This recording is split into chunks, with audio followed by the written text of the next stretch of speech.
একনেকে অনুমোদনের পর প্রথমবারের মতন উচ্চ পর্যায়ের কোনো দল পরিদর্শন করলেন নীলফামারীতে প্রস্তাবিত 1000 শয্যার বাংলাদেশ চীন মৈত্রী জেনারেল হাসপাতালের নির্ধারিত স্থান।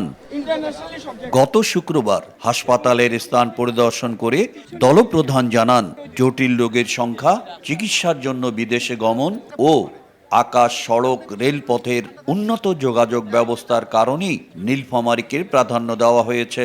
1000 শয্যা হাসপাতালের 500টি বেড থাকবে সাধারণ ও 500টি থাকবে বিশেষায়িত। হাসপাতালটি বাস্তবায়নের প্রক্রিয়া শুরু হওয়ায় এলাকাবাসী অত্যন্ত খুশি। আমাদের নীলফামারীতে চীনের 1000 শয্যা হাসপাতাল হলে আমাদের যুব সমাজের উন্নতি হবে এবং আশেপাশে যে আমাদের সাইটে ইতুরাই পিজেড আছে, এখানে হাজার হাজার মানুষ কর্ম করে, তাদের চিকিৎসা ক্ষেত্রে আরও উন্নত হবে এবং আমাদের চিকিৎসা ক্ষেত্রে রংপুর, ঢাকা বা ইন্ডিয়া যেতে হবে না। এখানে যদি হয় আমাদের নীলফামারীবাসীর অনেক উপকার হবে। কাজটা হলে আসলে এই মংলা এলাকা, নীলফামারী অনেক উন্নতি হবে, মানে সব দিক থেকেই একটি পরিবর্তনের ছোঁয়া লাগবে। এই হাসপাতালটা হওয়াতে আমাদের গরিব মানুষের উপকার এবং বহু লোক টাকা পয়সা দিয়ে বিদেশ যায়, এটা এখানে যদি পায় অনেক সুবিধা।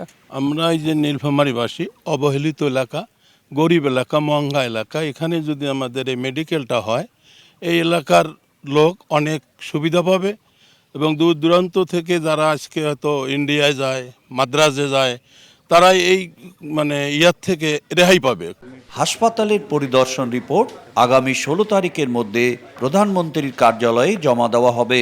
যত দ্রুত সম্ভব কাজ শুরু করার বিষয়ে প্রয়োজনীয় উদ্যোগ নেওয়া হবে জানান স্বাস্থ্য মন্ত্রণালয়ের সচিব মোহাম্মদ কামরুজ্জামান চৌধুরী।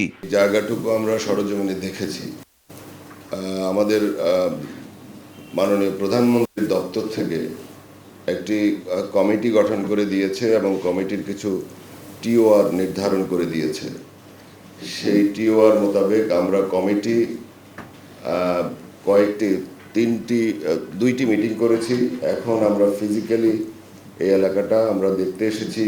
আমরা আমাদের যে ইঞ্জিনিয়ারিং ডিপার্টমেন্টগুলো, গণপূর্ত, আমাদের এইচইডি স্বাস্থ্য প্রকৌশল অধিদপ্তর এবং স্থাপত্য অধিদপ্তর এবং এনএপিডি, এই 4টা কারিগরি আমাদের প্রতিষ্ঠান, তারা ডিটেলস এই কারিগরি দিকগুলো নিয়ে আলোচনা করে এই কমিটিকে এবং একটা স্থাপত্য নকশা, থিমেটিক একটা নকশা তৈরি করে দেবেন। আমরা আশা করি সবগুলো আমাদের যে টিওআরগুলো নির্ধারণ করা হয়েছে, এই টিওআর অনুসারে আমরা মোটামুটি আমাদের সুপারিশমালা আমরা তৈরি করছি। আমরা আশা করি ইনশাআল্লাহ আমরা আগামী 16 তারিখের মধ্যে, আমাদের টাইম লিমিট 16 তারিখ পর্যন্ত, ইনশাআল্লাহ আমরা 16 তারিখের মধ্যে মাননীয় প্রধানমন্ত্রীর দপ্তরে আমাদের এই কমিটির রিপোর্ট আমরা দাখিল করতে পারব। দারোয়ানিতে এই হাসপাতালের জন্য 25 একর জায়গা নির্ধারণ করা হয়েছে। হাসপাতালের জন্য প্রায় 2500 কোটি টাকার প্রকল্প ইতিমধ্যেই একনেকে অনুমোদন হয়েছে। এই ব্যয়ের বেশিরভাগই বহন করবে চীন সরকার। দারোয়ানি ট্যাক্সম্যান মিল সংলগ্ন যে মাঠ, সেখানে আমরা প্রায় 25 একর জায়গা বাংলাদেশ চায়না ফ্রেন্ডশিপ হাসপাতালের জন্য সিলেক্টেড হয়েছে। আপনারা জানেন যে গত 1 বছর যাবৎ এখানে বিভিন্ন আমাদের উচ্চ পর্যায়ের কর্মকর্তাবৃন্দ এসেছেন, বিভিন্ন সময় ভিজিট করেছেন। রিসেন্টলি আমাদের মাননীয় প্রধানমন্ত্রীর দপ্তর থেকে একটি কমিটি করে দেওয়া হয়েছে, যেটার প্রধান হিসেবে আছেন আমাদের মাননীয় স্বাস্থ্য সচিব মহোদয়। স্যার আজকে এই ছুটির দিনে তার টিম সহ এই জায়গাতে ভিজিট করতে এসেছেন।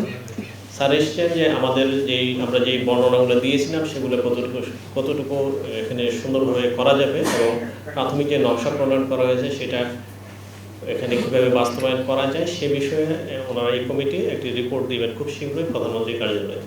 স্যারা ভিজিট করেছেন এবং তারপরে আমাদের আজকে এই কমিটি আমাদের যারা আমরা এখানে লোকাল অফিসার আছে তাদের সাথে মত বিনিময় করেছেন এবং ডিটেল আলোচনা হয়েছে যে এখানে হাসপাতালগুলি যে সুবিধাগুলো হবে সেগুলো নিয়ে আলোচনা করেছে। হাসপাতালটিতে সাধারণ চিকিৎসার পাশাপাশি নেফ্রোলজি, কার্ডিওলজি, অনকোলজি, নিউরোলজি সহ বিশেষায়িত বিভাগ থাকবে। শাকির হোসেন বাদল, সময় সংবাদ, নীলফামারী।